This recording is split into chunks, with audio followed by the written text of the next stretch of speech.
Hello friends, स्वागत है आप सभी का आज के इस नए वीडियो पे। आज के इस वीडियो में पढ़ेंगे फ्रेंड्स हम लोग विज्ञान के महत्वपूर्ण प्रश्न। फ्रेंड्स ये क्वेश्चन जो है सारे के सारे ऑनलाइन है और इंपॉर्टेंट क्वेश्चन को ही शामिल किया गया है, ताकि ऑनलाइन इसलिए शामिल किया गया है क्योंकि कम समय में ज़्यादा क्वेश्चन को कवर कर पाएँ। तो फ्रेंड्स वीडियो के अंत तक जरूर बने रहना, क्या पता कि वीडियो के आखिरी वाले सवाल ही आपके एग्जाम में आ जाए और कहीं ऐसा ना हो कि आपके एग्जाम में वही सवाल छूट जाए, इसलिए जरूरी होता है वीडियो के अंत तक जरूर बने रहना। तो चलिए आज की क्लास को शुरू करते हैं। पहला क्वेश्चन है हमारा, वह रुधिर वाहिकाएँ कौन सी है जो जिगर से ऑक्सीजन जनित युक्त रुधिर ले जाती है? तो उसे क्या कहेंगे? धमनी कहेंगे। धमनी जो है फ्रेंड्स जिगर से ऑक्सीजन युक्त रुधिर ले जाती है। नेक्स्ट क्वेश्चन है हमारा, कौन सा अंग ग्लाइकोजिन को ग्लूकोज में बदल देता है और रक्त शुद्ध करता है? तो आंसर है किडनी। किडनी जो है फ्रेंड्स ये रक्त को शुद्ध करता है और ग्लाइकोजिन को ग्लूकोज में बदल देता है। नेक्स्ट क्वेश्चन है हमारा, जब मानव हृदय में बाएं निलय का संकुचन होता है तो रक्त किस तरफ जाता है? हृदय में जो 4 प्रकार के हृदय पाए जाते हैं, 4 प्रकार के हिस्सा होते हैं फ्रेंड्स, बायां निलय, दायां निलय, इस तरह से। तो उनमें से जो बाएं निलय का संकुचन होता है उस समय रक्त किसकी तरफ जाता है? तो वो महाधमनी की तरफ जाता है। ध्यान रखना है किस तरफ जाते हैं? महाधमनी की तरफ जाता है। नेक्स्ट क्वेश्चन है हमारा, वह लवण जिसके जलीय विलयन का pH मान 7 से कम है क्या कहलाएगा?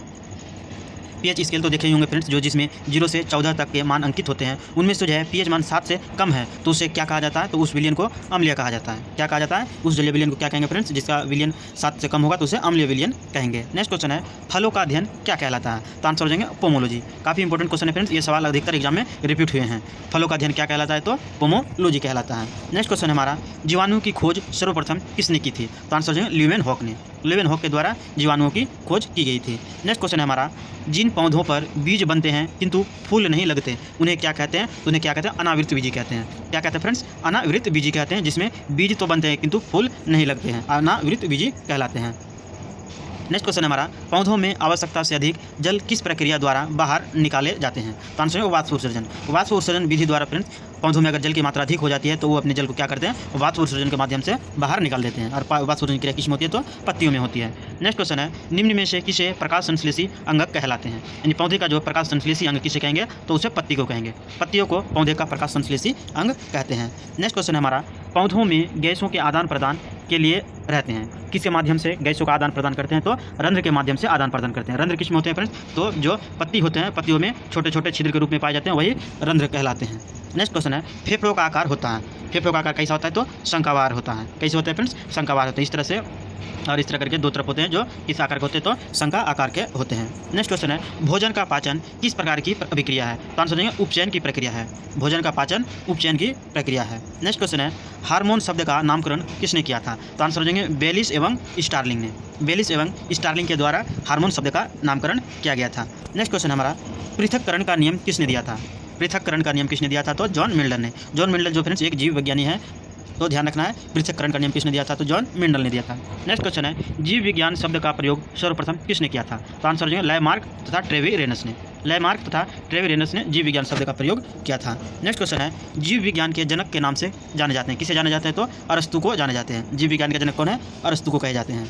नेक्स्ट क्वेश्चन है, वनस्पति विज्ञान के जनक के नाम से किसे जाना जाता है? जनक से रिलेटेड फ्रेंड्स यानी फादर ऑफ बायोलॉजी, इस तरह से भी सवाल पूछे जाते हैं, यानी एक तरफ उसकी शाखा होती है और एक तरफ उसके जनक होते हैं, इस तरह भी सवाल पूछे जाते हैं। तो ध्यान रखना है वनस्पति विज्ञान के जनक कौन हो जाएंगे? तो थियोफ्रेस्टस हो जाएंगे, जबकि जीव विज्ञान के जनक कौन हो जाएंगे? तो अरस्तु हो जाएंगे। नेक्स्ट क्वेश्चन है हमारा, बॉटनी शब्द की उत्पत्ति किस भाषा से हुई? बॉटनी शब्द की उत्पत्ति किस भाषा से हुई है? आंसर है ग्रीक भाषा से। ध्यान रखना फ्रेंड्स, किस भाषा से हुई? ग्रीक भाषा से हुई है। इस तरह के सवाल अक्सर एग्जाम में पूछे जाते हैं, खासकर रेलवे के सवाल में तो फ्रेंड्स अधिकतर सवाल पूछे जाते हैं साइंस से रिलेटेड, जो करीब 20 से 25 क्वेश्चन के सवाल पूछे जाते हैं। तो ये क्लास जो है फ्रेंड्स रेलवे के लिए काफ़ी इंपॉर्टेंट होने वाली है, तो वीडियो को गौर से देखिएगा ताकि आपको एग्जाम में इसी क्लास से वीडियो प्रश्न मिल जाए। नेक्स्ट क्वेश्चन है, फाइकोलॉजी में किसका अध्ययन किया जाता है? फाइकोलॉजी में किसका अध्ययन किया जाता है? तो आंसर है शैवाल का। शैवालों का अध्ययन किस में किया जाता है? तो फाइकोलॉजी में किया जाता है। नेक्स्ट क्वेश्चन है, पर्यावरण का अध्ययन जीव विज्ञान की किस शाखा के अंतर्गत किया जाता है? तो आंसर हो जाएगा पारिस्थितिकी। पारिस्थितिकी के अंतर्गत जीव विज्ञान की शाखा का अध्ययन किया जाता है। नेक्स्ट क्वेश्चन है, डेंड्रोलॉजी का संबंध किससे है? डेंड्रोलॉजी का संबंध किससे है? तो ये झाड़ियों के अध्ययन से, यानी झाड़ जो होते हैं फ्रेंड्स, झाड़ीदार पेड़ पौधे का अध्ययन जो करते हैं उसमें डेंड्रोलॉजी में इसका अध्ययन किया जाता है। नेक्स्ट क्वेश्चन है, पुष्पों का अध्ययन क्या कहलाता है? तो आंसर है एंथोलॉजी। पुष्प का अध्ययन क्या कहलाता है? तो एंथोलॉजी कहलाते हैं। नेक्स्ट क्वेश्चन है हमारा, वनस्पति संवर्धन से संबंधित विज्ञान की शाखा को क्या कहते हैं? तो क्या हो जाएंगे? एग्रीकल्चर कहते हैं। वनस्पति संवर्धन से संबंधित विज्ञान की शाखा को क्या कहते हैं? तो एग्रीकल्चर कहते हैं। स्पर्मोलॉजी में किसका अध्ययन किया जाता है? स्पर्मोलॉजी में किसका अध्ययन किया जाता है फ्रेंड्स? तो आंसर है बीजों का। बीजों का जो अध्ययन करेंगे, बीज का निरीक्षण करेंगे, किस क्वालिटी का बीज है, इस प्रकार का अध्ययन किया जाता है स्पर्मोलॉजी में। नेक्स्ट है, एग्रोस्टोलॉजी में किसका अध्ययन किया जाता है? एग्रोस्टोलॉजी में किसका अध्ययन किया जाता है? तो घासों का अध्ययन किया जाता है। इसमें ऑलरेडी फ्रेंड्स ग्रास छुपा हुआ है। एग्रोस्टो यानी ग्रास से ही निकल कर आते हैं एग्रोस्टो। तो एग्रोस्टोलॉजी में किसका अध्ययन किया जाता है? तो घासों का अध्ययन किया जाता है। फ्रेंड्स, आपको अगर हमारी ऑनलाइन जी के क्लास अगर पसंद आ रही है तो वीडियो को एक लाइक और एक शेयर अवश्य कीजिएगा। साथ ही फ्रेंड्स, आप अगर हमारे उद्धव क्लासेस पे नए हैं तो उद्धव क्लासेस को सब्सक्राइब अवश्य कर लीजिएगा। साथ ही बेल आइकन को भी दबा दीजिएगा ताकि आपको हमारी क्लास की नोटिफिकेशन मिलते रहे। नेक्स्ट क्वेश्चन देखते हैं, पीडोलॉजी में किसका अध्ययन किया जाता है? पीडोलॉजी में किसका अध्ययन किया जाता है? तो आंसर जो है भूमि का अध्ययन किया जाता है। पेडोलॉजी में किसका अध्ययन किया जाता है? तो फ्रेंड्स भूमि का अध्ययन किया जाता है। नेक्स्ट क्वेश्चन है, पौधों को नाम देने वाले विज्ञान क्या कहलाता है? यानी नए नए प्रकार के जो पौधे की प्रजाति की खोजकरण होते हैं फ्रेंड्स, तो इसमें विज्ञान क्या कहलाता है? तो वर्गीकी कहते हैं। इसे क्या कहते हैं? नाम देने वाले को क्या कहते हैं? वर्गीकी कहते हैं। नेक्स्ट क्वेश्चन हमारा, निम्न में से किसे वर्गीकी का पिता कहा जाता है? वर्गीकी का पिता किसे कहा जाता है? तो लिनियस को कहा जाता है। किसे कहते हैं वर्गीकी का पिता? तो लिनियस को कहा जाता है। विषाणु वृद्धि करता है किस प्रकार की कोशिकाओं में? तो जीवित कोशिकाओं में। विषाणु जो होते हैं वायरस कहते हैं जिसे फ्रेंड्स, ये किस में विकसित होते हैं? तो ये जीवित कोशिकाओं में वृद्धि होते हैं। नेक्स्ट क्वेश्चन है, साबूदाना किससे बनाया जाता है? तो साबूदाना जो है फ्रेंड्स, ये साइकिल से प्राप्त होते हैं, जो एक प्रकार का क्या है? शैवाल है। साबूदाना किससे प्राप्त होते हैं? तो साइकिल से प्राप्त होते हैं। नेक्स्ट क्वेश्चन है, फलों का अध्ययन क्या कहलाता है? तो फलों का अध्ययन हो जाएंगे फ्रेंड्स पोमोलॉजी। काफ़ी इंपॉर्टेंट क्वेश्चन है फ्रेंड्स, इस तरह के सवाल अक्सर एग्जाम में रिपीट हुए हैं, तो ध्यान रखना है। फलों का अध्ययन क्या कहलाता है? तो पोमोलॉजी कहलाता है। नेक्स्ट क्वेश्चन है, जराविक सेवन क्या है? जराविक सेवन जो फ्रेंड्स, ये एक प्रकार का कृत्रिम हृदय है। हृदय को जो ट्रांसफर होते हैं एक मनुष्य से दूसरे मनुष्य में, तो ये क्या है? प्रथम कृत्रिम हृदय था जो जराविक सेवन था। तो ध्यान रखना है, कृत्रिम हृदय एक जराविक सेवन। नेक्स्ट क्वेश्चन है, पित्त स्रावित होता है किसके द्वारा? तो यकृत के द्वारा। पित्त का जो क्षारीय गुण दर्शाते हैं फ्रेंड्स, इसका श्रवण कहाँ से होता है? तो यकृत के द्वारा होता है। नेक्स्ट क्वेश्चन है, यकृत जिसे लीवर कहते हैं, ध्यान रखना है, यकृत को ही लीवर कहते हैं। यकृत में भविष्य के लिए भंडारित रहता है कौन सा विटामिन? तो विटामिन ए। कौन सा विटामिन संचित रहते हैं यकृत में? Vitamin A. दही खट्टा किसके कारण होता है? तो लैक्टिक अम्ल की उपस्थिति के कारण। लैक्टिक अम्ल की उपस्थिति के कारण ही फ्रेंड्स दही जो है खट्टा होते हैं। अधिकतर देखा होगा दूध को ऐसे ही रख देने के बाद वह जम जाते हैं, यानी तो उसमें किस गुण के कारण खट्टे महसूस होते हैं? तो लैक्टिक अम्ल के कारण दही खट्टा होते हैं। नेक्स्ट क्वेश्चन है, श्वसन में शर्करा होता है, तो कैसा होते हैं शर्करा? तो ये ऑक्सीजन होते हैं। श्वसन में शर्करा कहाँ से प्राप्त होते हैं? तो ऑक्सीजन से प्राप्त होते हैं। नेक्स्ट क्वेश्चन है, आमाशय में भोजन का पाचन किस माध्यम में होता है? तो अम्लीय माध्यम होता है। भोजन में जो आमाशय में जो भोजन का पाचन होता है फ्रेंड्स, ये किस माध्यम में होते हैं? अम्लीय माध्यम में होते हैं। नेक्स्ट क्वेश्चन है, डीएनए की संरचना को सबसे पहले किसने रेखांकित किया था? डीएनए की संरचना सबसे पहले किसने रेखांकित किया था? तो वाटसन एवं क्रिक ने। वाटसन और क्रिक जो फ्रेंड्स, ये दो वैज्ञानिक थे जिसने डीएनए का पहला रेखांकित किया था। विकास का सिद्धांत किसके द्वारा प्रतिपादित किया गया था? तो आंसर है डार्विन के द्वारा। चार्ल्स डार्विन के द्वारा फ्रेंड्स विकास का सिद्धांत प्रतिपादन किया गया था।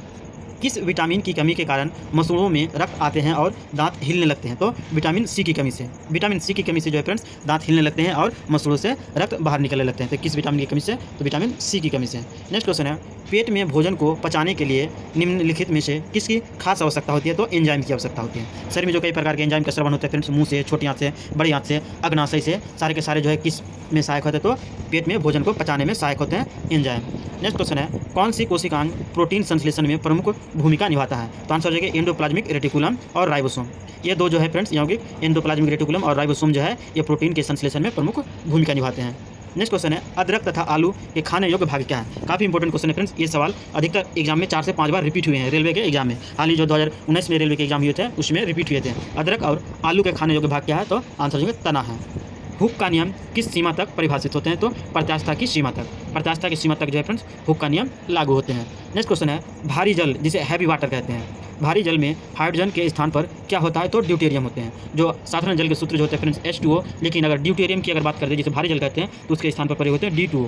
ध्यान रखना, भारी जल का फॉर्मूला हो जाएंगे D2O और साधारण जल का फॉर्मूला हो जाएंगे H2O। नेक्स्ट क्वेश्चन है, अंडाणु का निषेचन होता है किस स्थान पर? तो फेलोपियन ट्यूब में। फेलोपियन ट्यूब में फ्रेंड्स अंडाणु का निषेचन होता है। नेक्स्ट क्वेश्चन है, मुख में मंड जिसे स्टार्च कहते हैं का शर्करा में पाचन किसके द्वारा होता है? तो आंसर है टाइलिन के द्वारा। मुख में यानी मंड में शर्करा का पाचन किसके द्वारा होता है? तो आंसर है टाइलिन के द्वारा। नेक्स्ट क्वेश्चन है, अर्धसूत्री विभाजन होता है किसमें? तो लिंगी जनन करने वाले कोशिकाओं में। अर्धसूत्री विभाजन जो होते हैं फ्रेंड्स लिंगी जनन करने वाले कोशिकाओं में। लिंगी जनन किसमें होते हैं? जिसमें स्त्री और पुरुष की कोशिकाओं शामिल होते हैं। जिस प्रकार स्त्री के अंडाणु हो गए और पुरुषों के स्पर्म हो गए, इन दोनों के कोशिकाओं में जो होते हैं अर्धसूत्री विभाजन होते हैं। नेक्स्ट क्वेश्चन है, मनुष्य की लार में पाया जाने वाला एंजाइम क्या है? तो आंसर है एमिलेज। ध्यान रखना फ्रेंड्स, मनुष्य के मुंह की लार में पाया जाने वाला एंजाइम कौन सा है, तो एमिलेज है। तो फ्रेंड्स आज के इंपॉर्टेंट सेशन का क्वेश्चन यहीं से समाप्त हुआ। अब फिर मिलते हैं नेक्स्ट वीडियो में। तब तक जाने से पहले फ्रेंड्स आपको अगर हमारे ऑनलाइन जी के क्लास अगर पसंद आ रही हो तो वीडियो को एक लाइक और एक शेयर अवश्य कीजिएगा। साथ ही फ्रेंड्स आप अगर हमारे उद्धव क्लासेस पे नए हैं तो उद्धव क्लासेस को सब्सक्राइब कर लीजिएगा और बेल आइकन को भी दबा दीजिएगा ताकि आपको हमारे क्लास की नोटिफिकेशन मिलते रहे। अब फिर मिलते हैं फ्रेंड्स नेक्स्ट वीडियो में। हंसते रहिए, मुस्कुराते रहिए। आपका दिन शुभ हो। धन्यवाद।